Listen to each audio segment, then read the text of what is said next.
Merci. Monsieur le Président, chers collègues, aujourd'hui nous votons les orientations stratégiques de la mandature. C'est un moment important. Il s'agit de définir les grandes lignes qui vont dessiner les horizons de notre institution pour les 5 ans à venir. Dans un monde en mutation, il faut non seulement pouvoir répondre aux enjeux actuels, mais également anticiper leurs évolutions, les comprendre et agir sur le long terme afin de ne pas en subir les conséquences inattendues et dommageables pour notre société. Ces orientations sont le fruit d'un travail mené par l'ensemble des membres du CESE, notamment par le biais des fiches thématiques élaborées par les formations de travail. Nous ne nous attarderons pas sur l'expérience Vie ma vie de citoyen qui a interrogé, voire même irrité bon nombre d'entre nous. Nous restons convaincus que la participation citoyenne, permise sous différentes formes par la loi organique, ne doit pas devenir la règle, ni même une fin en soi. Il s'agit pour FO d'un outil qui peut utilement alimenter les travaux et les réflexions menés par la société civile organisée que nous représentons.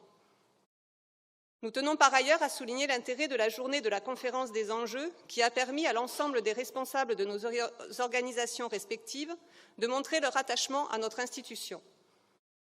Pour le groupe FO, les orientations stratégiques et les fiches thématiques proposées par les formations de travail doivent nous permettre, si nécessaire, de canaliser l'affluence des futures saisines par pétition afin de laisser la possibilité aux commissions et aux délégations de mener leurs travaux sur les sujets mis en avant dans les fiches thématiques comme autant de pistes à explorer.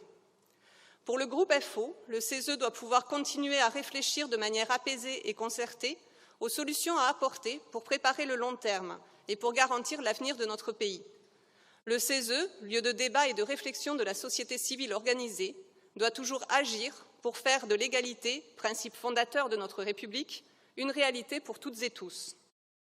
Tout au long des différentes phases de préparation des orientations stratégiques, Force ouvrière a insisté sur l'importance d'une prise en compte équilibrée des 3 piliers fondateurs de notre institution, l'économie, le social et l'environnement.